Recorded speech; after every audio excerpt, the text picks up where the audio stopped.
All right, folks, welcome back to Bible study. Today we get back to the story of Joseph, and in the next kind of episode of what's happening in his life. And once again, I feel like we're entering into very familiar territory, partially because of the musical Joseph and the Technicolor Dreamcoat. And this chapter gets its very own, very extensive song. And this is kind of culturally known. I remember this was very much taught, at least in my Sunday school. And so I thought it'd be fun to, at the beginning here, kind of talk about some of our associations with some of these characters before we kind of dive into what is in the text. Because what's in the text might actually be different than like the musical interpretation or like our Sunday school lessons. So let's hit a few of the characters, and I just want you to tell me some of the things that come to mind, whether they're like character traits, intentionalities, like stick to one or two words, not like entire sentences, just free associations, okay? So first, what are some of our associations with Potiphar, the guy who ends up buying Joseph? Open-minded. Okay. I'm sorry, did you say Joseph? No, what are our associations with Potiphar? We're starting with him. Who is he? I can't remember. Is he the emperor? No, he's the Egyptian the wife who buys Joseph initially. Well, Hey, Larry. I can't think of one word, but Okay. it seems like he doesn't look into things totally. Okay, so not necessarily observant. Exactly. Okay. That's a good word. Good word. He's obviously trusting. I think he looks for the best side and quickly relinquishes more and more responsibility. Okay. So Larry, just so you know what we're doing, just at the beginning, we're just gonna say some associations with some of the main characters here. Just see what we freely associate. So we started off with Potiphar. Potiphar. Is there any descriptions or characteristics that come to mind when you think of Potiphar? I'm going to repeat my open-minded because Open-minded? Yeah. I want to pursue that perhaps. Okay. Stick. She's sort of a calculating woman. So not Potiphar's wife, Potiphar himself, starting there. Oh, well, he's a guard in the Pharaoh's service. Mm-hmm. You know, but it's apparently in charge of quite a bit of stuff. I'm going to add capable. I don't know if you heard me. Say it again. Capable. Capable. Okay. But he was very willing to share, willing to turn over his. He wasn't competitive with Joseph. He thought, oh, this is a relief. I get someone to help me. Mm-hmm. Yeah. And the reason he turns things over to Joseph is that he sees that the Lord is with him. And that statement is made about almost every person to whom some authority is given. And what I wonder, well, what does that mean? How does he know the Lord is with him? What, is he shining? Does he have a halo? Is it his demeanor? What do other people think of him?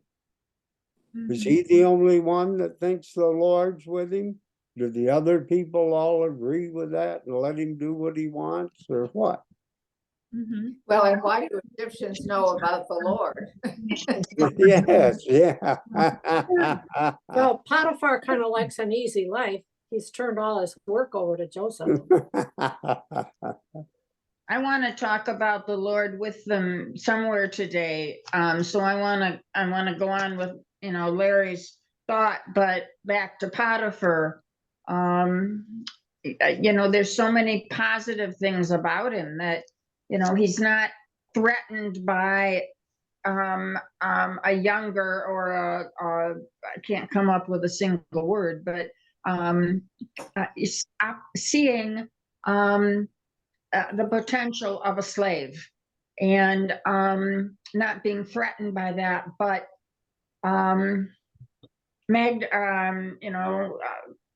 recognizing it and using it and not being, I'm going to say threatened by this young man, Okay. not physically, but, in his shop.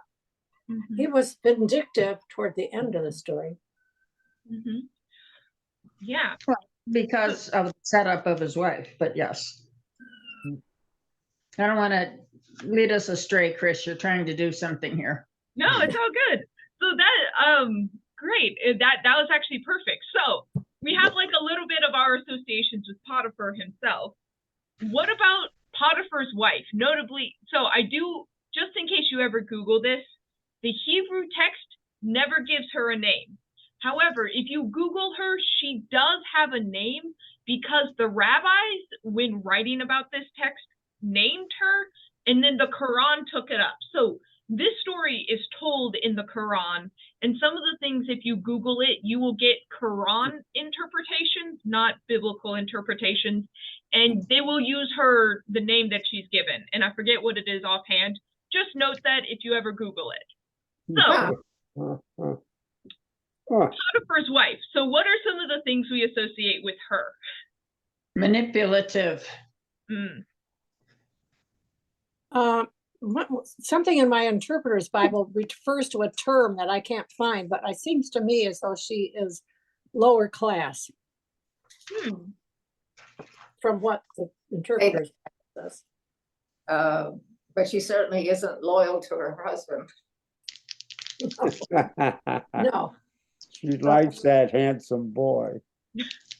Not only that, the text says, not only was he handsome, he was good looking. Yes. What's that? That is Hebrew flair. If it's good enough to say it once, it's better to say it twice. Twice? Oh, okay. Yeah. So anything, when you see descriptions that is like repetitious, like he was tall and like a skyscraper, that means he's like super, super tall.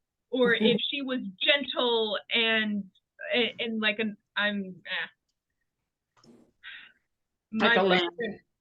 In what? I was going to say like a lamb, gentle, like a lamb. Right. Any description, when you see it twice, it just is like an intensifier. So he's not just handsome, he's like really handsome because he's handsome, good looking.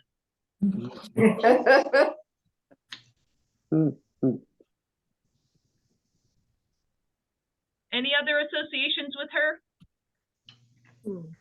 Well, she was dishonest. She took revenge. Very serious revenge. She's almost like, oh, go for it, Helen. Not likable. Sneaky. She almost makes me personally think of like the 1940s femme fatale. Jezebel.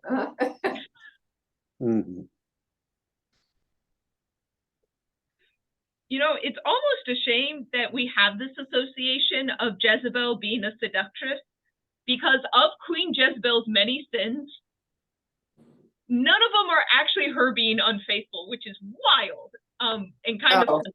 If you ever read Queen Jezebel's story in, I think it's First Kings, you will find she is a force to be reckoned with, but she never cheats on her husband.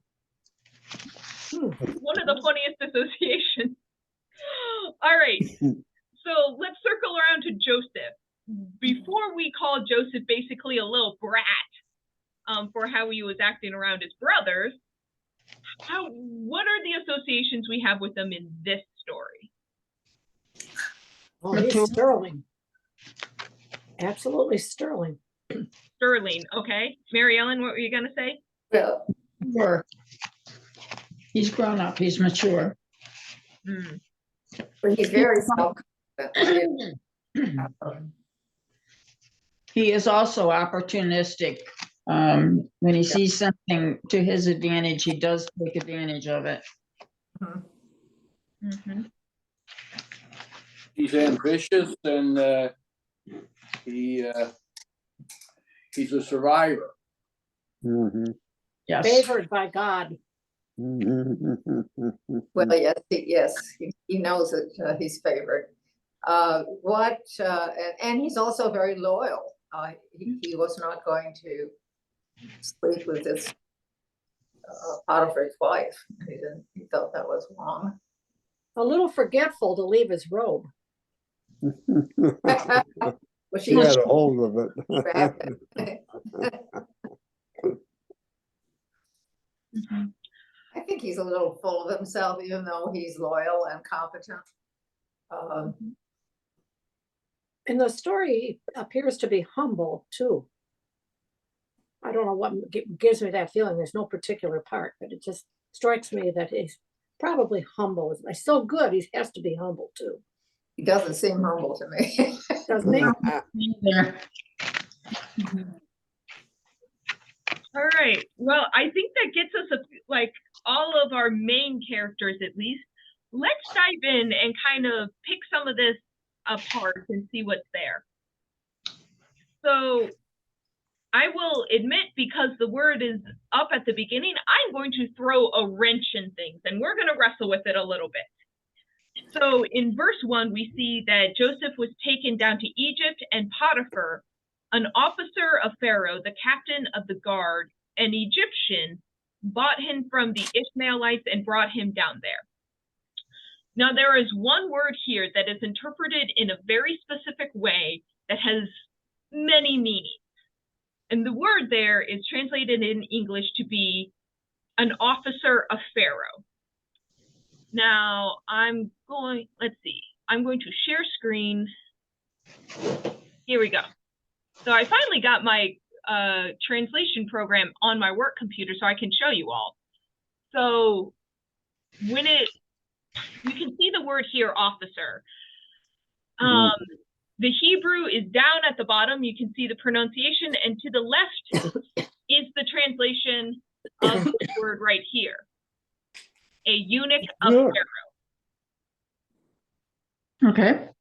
The thing about this word is there seems to be a breadth of meaning which is decidedly unclear. I did a little bit more research because I was trying to pick it apart a little bit.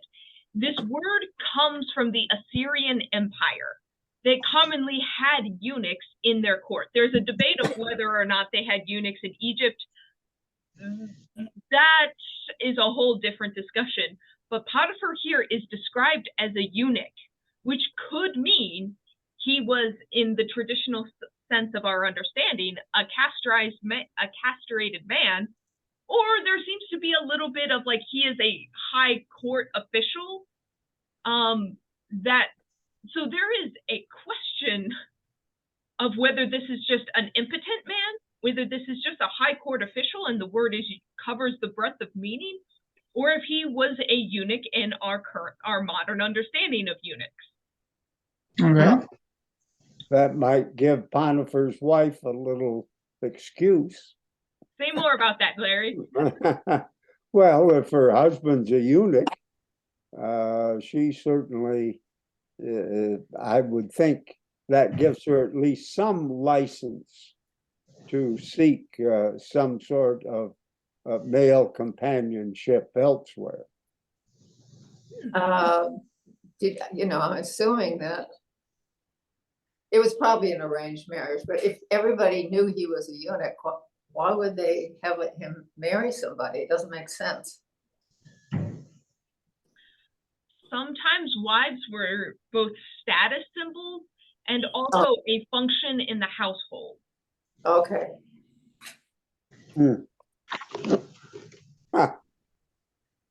So the thing is, we don't actually know what they intended. Whether this was someone who was just a court official and the court officials were called eunuchs, or whether like there is something else going on. It is it is doubly in question because the story is sexualized. That like the story is very much about sex and who gets to have sex with who. Would be fascinating to use this word that does have sexual connotations to it in a way where it wasn't meant that way. So I just wanted to bring this up to give a little bit of texture, and we might have a little bit more compassion for Potiphar's wife. But the other thing that this definitely gives us an understanding of is Potiphar had more responsibilities than just what we're seeing. If he has a court, if he's in the Pharaoh's court, he had like official political responsibilities, not just the responsibilities in his house. So we've already kind of talked about how a lot was given to Joseph as responsibilities. Potiphar might be offloading some of those so he can do work elsewhere. Maybe. So any other things that kind of make you go, huh, with this word specifically thrown into the mix? Well, it makes me wonder why he got so upset and threw Joseph back in prison. If his wife was trying to seduce Joseph, if he was a eunuch, what was the big deal? Well, she sort of presented it as if he attacked her. Mm-hmm. Well, that was because he rejected her, so she got, They she took the upper hand. I will say, Well, I don't. Oh, go for it, Helen. Well, he may have wanted her to stay pure, even though he may not have been able to have sex with her, but nevertheless, it was his wife. He didn't want her fooling around with somebody else. And I could sort of see where he would be very angry if he thought this was true. So here's a different interpretation. I'm not saying this, or this is one that I heard in seminary, and this is, I will say, this is not popular interpretation. But what if Potiphar already knew? And he wanted an heir, and Joseph wasn't cooperating. Oh, Never thought of that. But he went to prison for 2 years. so he was angry at Joseph running away. running away. Mary Ellen, you said something, I didn't hear it. You know, if he was behind all of this and there was a plot to seduce Joseph to create an heir, and he got upset about it, he sent Joseph to prison and he stayed there for 2 years because of that.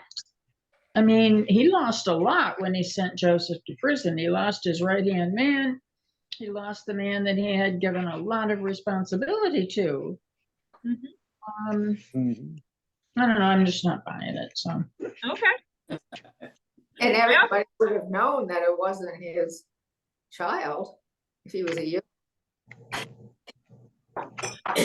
I offer these things up not for definite saying one interpretation is true and the other is false. These are the things that are talked about, and people suggested that. Is that something that is written in the interpretive books by the rabbis? When they look at the stories and raise questions and change them. So that perspective specifically is a very recent one that's been proposed. It's been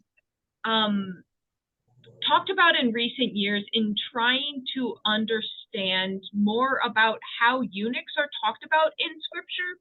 The community that has kind of a vested interest in this is the LGBTQ community. As a way to see if that was one way people used language to kind of talk about something they didn't have a word for. And so Paul talks about eunuchs by birth, eunuchs by the hand of man, and eunuchs by choice, which is a very weird term that is kind of almost the like, we choose to be this even if we don't have to be, which some people wondered if in a culture that assumes everyone is attracted to the opposite sex, if that was a way to talk about this. And then they've gone back and looked where eunuchs are used, and this is one of the places of like, Potiphar's a eunuch? What does that mean? And how does that change how we understand the story? Mhm. Mhm. So, with that on the table, though, let's continue. So, verse 2 starts with this phrase that we already kind of brought up once. The Lord was with Joseph. Okay, I want to go, I want to address some of that. Okay. The thing that struck me when I read this was the Egyptians, who have their own religion, their own gods, their own belief structure. How did they come to respect the Hebrew God to this extent? And I mean, it starts right off in verse 3, where his master saw that the Lord was with him and that the Lord caused all that he did to prosper in his hands. How did it come to the point that the Egyptians were willing to attribute all of this to the Hebrew God, which they don't believe in? Do they, though? Do they what?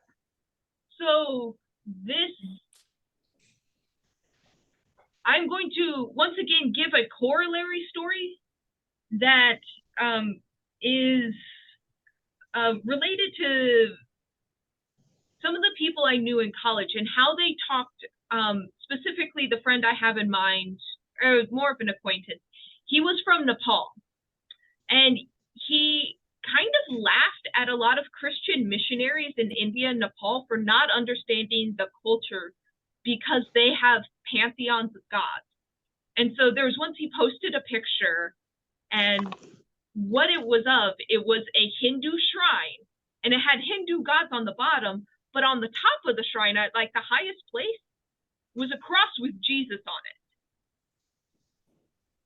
The Christian missionaries had come to town, they had baptized people, they had talked about how the power of the Christian God and how the commandment was, thou shalt have no gods before God.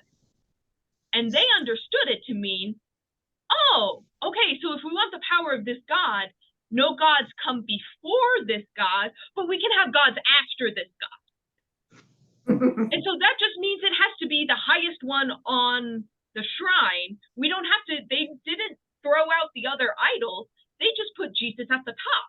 And they would call themselves Christians, some of them, but still be entirely polytheistic, still very much participating in the Hindu religion. It's just Jesus was at the front of the line.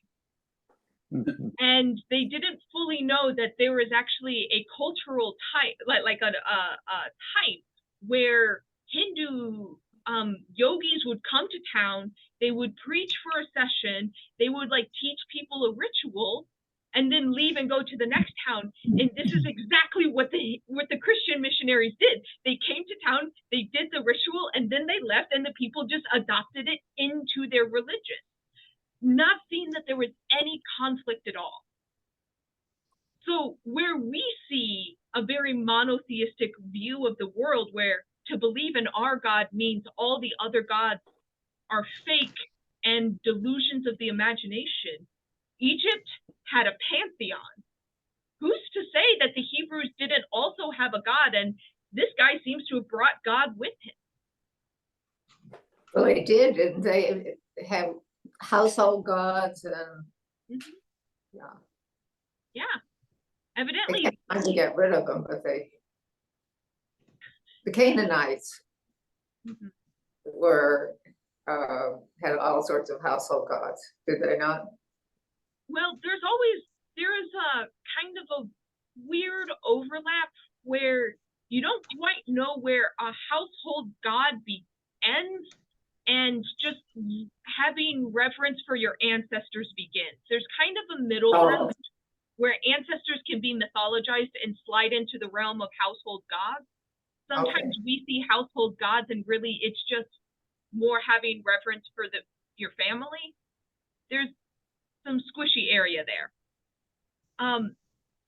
But the interesting thing is, Mary Ellen, I think you in how you were talking about this, you were already implying this, but in seeing the way that the Lord is used, that's God's first name there. So it's like the Egyptian saying like, oh, Adonai seems to be with this guy. I guess Adonai is a good God because like, look, this guy's blessed by him. Mhm. Okay, but to go to Larry's point earlier, how did they know to attribute it to the Lord and just not to a young man who has different skills? That is a question. Anyone have any guesses? Mhm. Well, I think anybody that shows leadership skills and ability to do things stands out.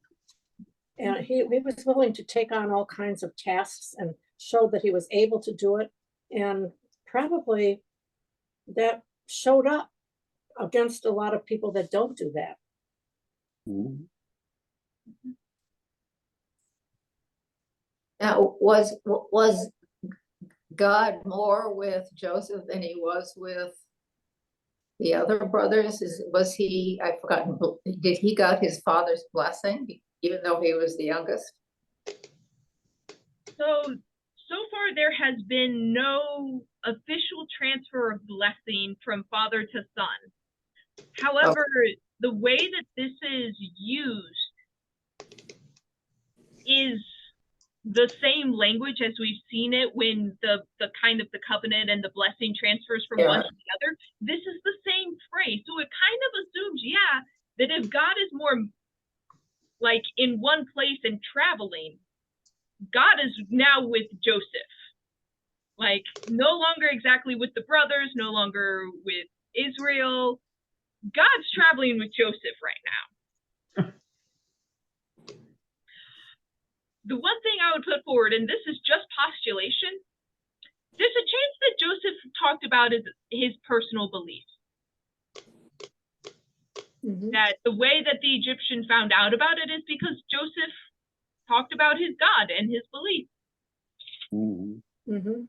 And the Israelites had been there before. I mean, it's not like they were unknown. Hadn't they been in Egypt before during a famine or something? Abraham's family had been. Yes. So they were familiar. if you really want to connect it, the story before, Abraham had interactions with Pharaoh, so evidently Pharaoh and Pharaoh's court, so that would be 3 generations ago. Oh, okay. This is not necessarily backed up by history, like the Egyptian writings about this, court documents that we have. Okay. But if you're looking at the biblical story itself, yeah, Abraham and Yahweh had been to Egypt before and caused havoc. There might still be some lingering knowledge.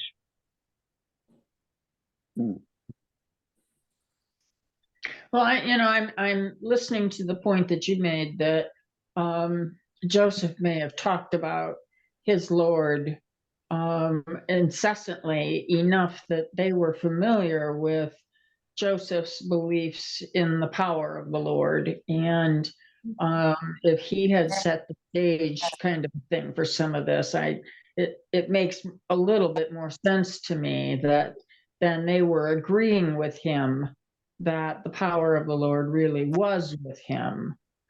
So I can make a case for that. Okay. And I guess the writers of the text, I mean, they could care less. They make a statement, they saw that the Lord was with it, period.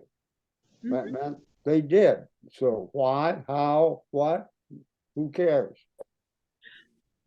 Have you ever met a person though in life that it's like almost miraculous? It's like everything works out for them, and kind of there's a question of like I'm not a person that believes in luck, but if anyone has it, you do.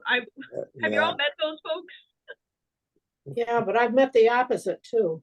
And they're still have their faith. Yep. Yeah. So the fact of the matter is, Joseph is evidently pretty darn successful at most things he does. Mhm. And I forget who said it at the beginning. It seems like he's grown up really quickly, really fast. I think being thrown in a well and then being sold as a servant might do that to you. So Potiphar sees the gift, sees the blessing, and decides to hand over most of the house and like the runnings of the house, and things prosper. And kind of like what we saw with Jacob and Laban, where the Lord blesses Laban's household because Jacob is there. We get this line in verse 5 that the Lord blessed the Egyptian's house for Joseph's sake, and the blessing of the Lord was on all that he had in house and field. So it seems like the more that Joseph is blessed, the more that the house is blessed, the more that even Potiphar is trusting Joseph and turns over more. And so it's kind of a feedback loop to that which much is promised and much is returned, even more is handed over. Which kind of makes, I'm going to reinforce a point I made before. When he threw Joseph in jail for 2 years, as it turned, he lost a lot. He really did, because he had to come back and assume all the responsibility for these things that he had already turned over to Joseph. Yep.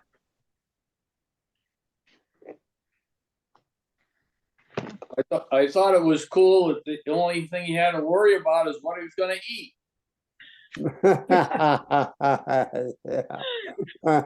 That's when Joseph was running things. So. Right. Someplace I read that was because he had to eat things that were according to his own religion or something of that nature. That he couldn't let somebody else fix his food for him. I think that was in the Interpreter's Bible or something. Our book that we have to read along with this has a whole section on this not really being, well, most of it's not real history anyway, but that it has the qualities of wisdom literature, because everything is happy, everything turns out for the best. Apparently typical of wisdom literature. With what is it? Yes. Another thing to Mary Ellen's point, the fact that Potiphar threw Joseph into jail for 2 years certainly would serve as an indication that he believed whatever he had been told, and that he took very seriously the accusations against Joseph, if he was willing to do that and disrupt his entire household. Yeah. So let's talk about that incident, though, and get to Potiphar's wife. And so we have this whole section about Joseph in Egypt, and it seems like everything's going well. Everything's working out, except for this one issue, and that it's that the lady of the house has the hot for the number 2 man in charge. Yeah. She is very direct, saying, "Come lie with me," and he has this whole explanation of, "No, thank you." And it kind of goes back and forth, where she doesn't take no for an answer, continues to pursue him, continues to do this to the point where she like grabs a hold of him, and at that, the only thing Joseph feels like he can do is literally flee the scene, which then causes a false accusation. So what do we think of this whole scenario?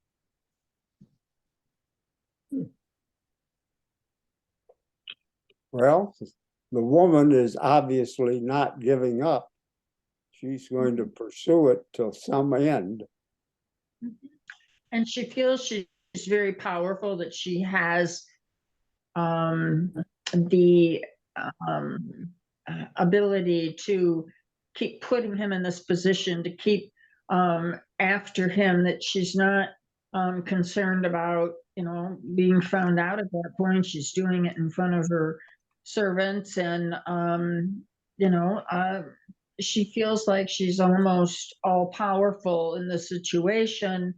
And that kind of tells me how she is in the household as well. She's used to kind of running things.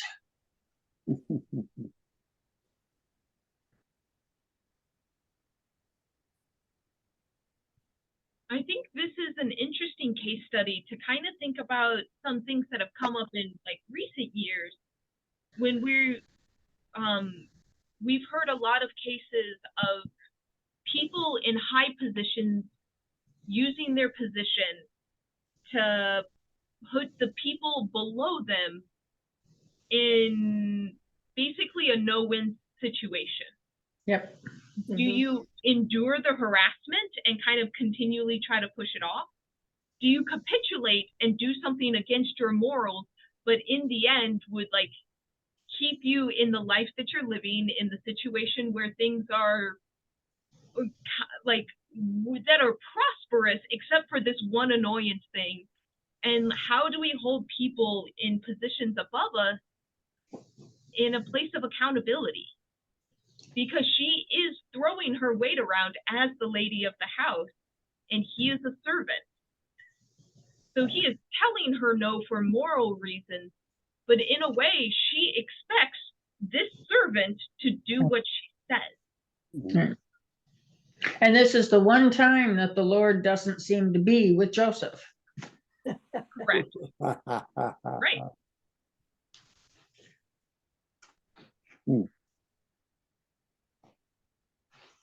So she says, okay, if you don't do what I say, I'm going to lie and cheat and tell all sorts of things about you, so to get even. And they believe her. Well, they believe her, but I also think there's a point where if she's doing this in front of her people, the other servants may see what happens when they go against her. It would be unwise not to believe her, even if you don't. In chapter, verse 11, it says, but one day when he went into the house to do his work, and none of the men of the house was there, she caught him. So there was a little privacy right at that moment, but the rest of the time when she was trying to get him to do this, it must have been in front of the servants. They had to have heard it. And at least somebody said, well, maybe that suggests Joseph really knows what's going on. He goes in to do his work. What does that mean? Does that mean he goes in to consort with Potiphar's wife because there aren't any men in the house and he knows it? That is actually one line of interpretation. This is more, this is actually, I believe, the direction that the Quran retelling of this story takes. He said, no, Joseph was actually he was tempted. He may have actually gone in there and may have been considering it, but in the end decided that it was unwise. They actually have, okay, this is me going in the Rolodex of my brain. I believe it's actually one of the more beautiful love poems in the Quran is between these two, but he ultimately decides, no, this is wrong. And the thought is that kind of the explanation given here isn't just like him lecturing her, but like him trying to convince himself that like, no, this is wrong. I shouldn't do it. I shouldn't do it. I want to do it. I shouldn't do this. And that's actually why she feels more jilted in the end, is because there actually may have been attraction on both sides, and he ultimately chose his job over her. Or chose. I just see it very simply as he was running things and he needed to take care of business, and he probably had a room that would function like an office, and that he was actually doing what it says, going in to do his work, and he found out that nobody was home except her. Yeah, I don't read all that other into it, I guess. Mhm. Well, there could have been some flirtation, as you were pointing out, along the way before that. Mhm. Mhm. She may have been encouraged by that. At any rate, she goes from one side to the other. If I can't have him, no one's going to. And she decides to weaponize her role and then accuse him, and evidently gets Potiphar in a furious state, to the point. Well, it's interesting because she also, her complaint is that my husband did this to me. My husband brought this man in to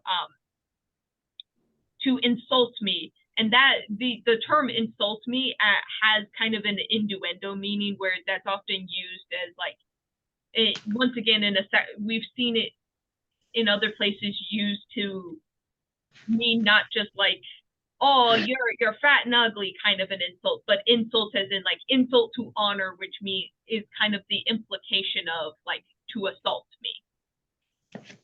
So she blames her husband of like, hey, you're at fault here. He attacked me. I tried to scream. He ran away, but this is your fault because you brought him into the house. She redirects the blame at him. Mhm. But the household, like we've kind of already talked about, because they actually believed her, or it's advantageous to believe her, they take her side, and yes, Joseph is thrown into jail. And it's not just any jail, but it is the jail where all of Pharaoh's prisoners go, specifically. Oh. Does that mean that it's like not, well, obviously the other would be the commoners, and I would expect that conditions would be really rough for the commoners.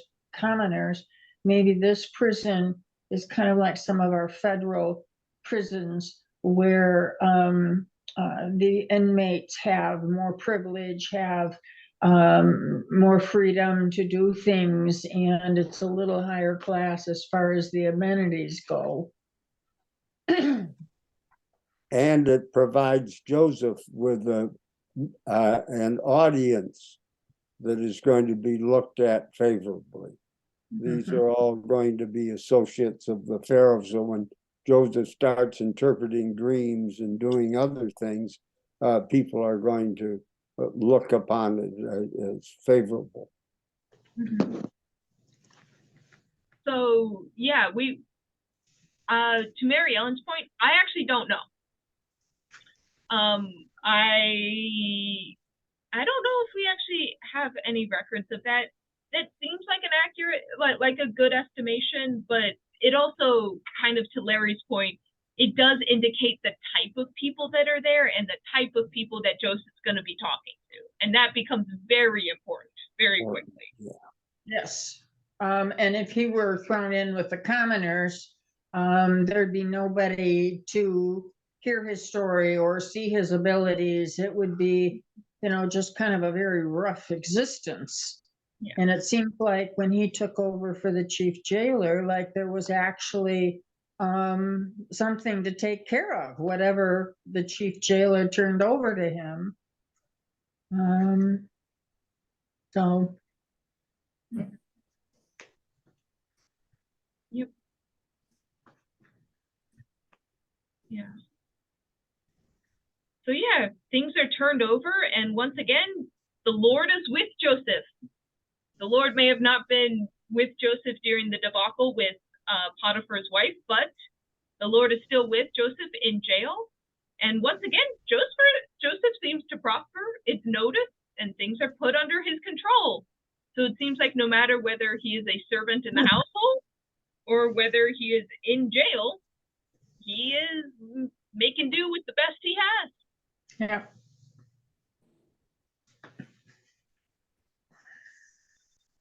So that kind of brings us to the end. What do we think about this episode Be in right Joseph's back. story?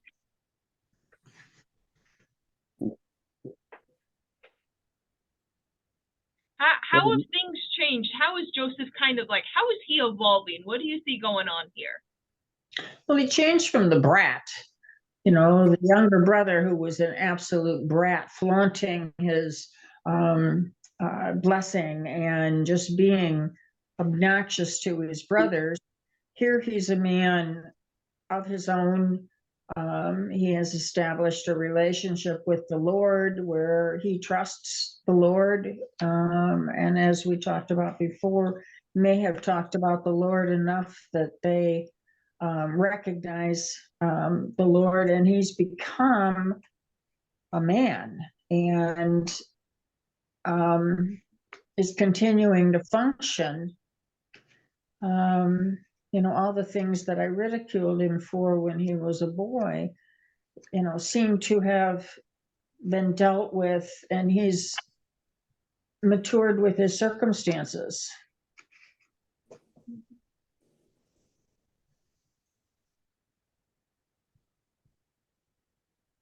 Other thoughts on how things are shaping up for Joseph? It just seems kind of magic, he just kind of walks on a special little pink cloud and good things happen. Yeah.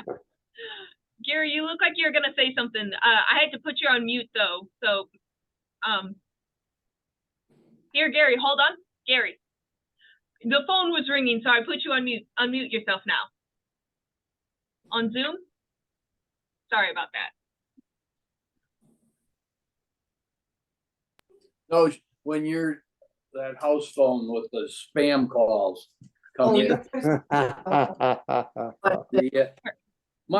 This is kind of silly, but it will make me more comfortable if I get the question answered.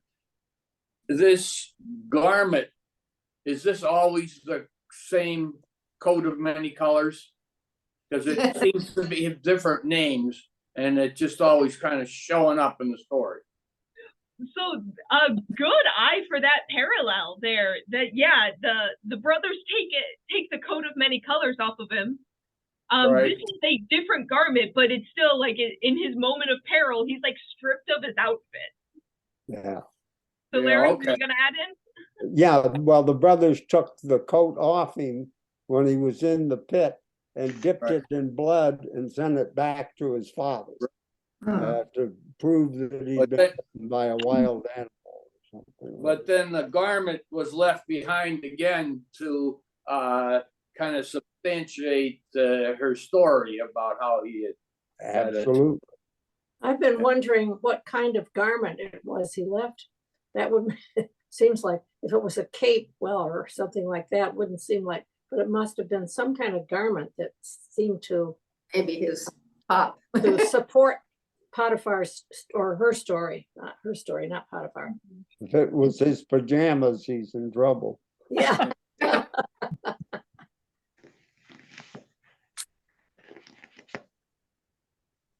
Yeah. Let's see. All right. Ooh.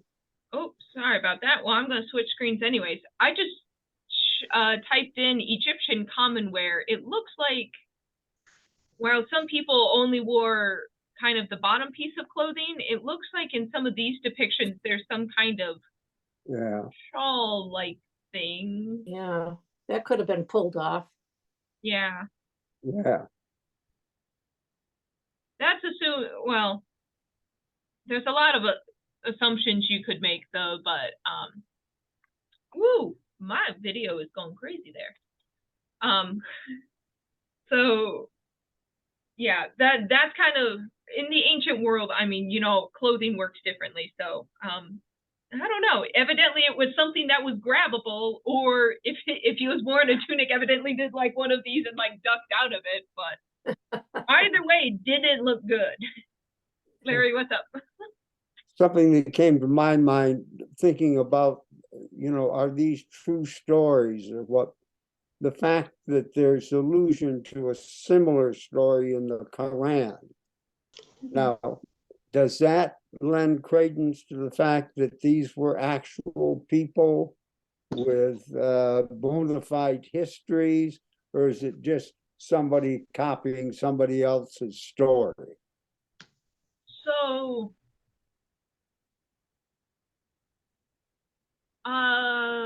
there's a few things that could be happening. The likelihood of there being a guy named Joseph who was a servant in an Egyptian leader's household is not.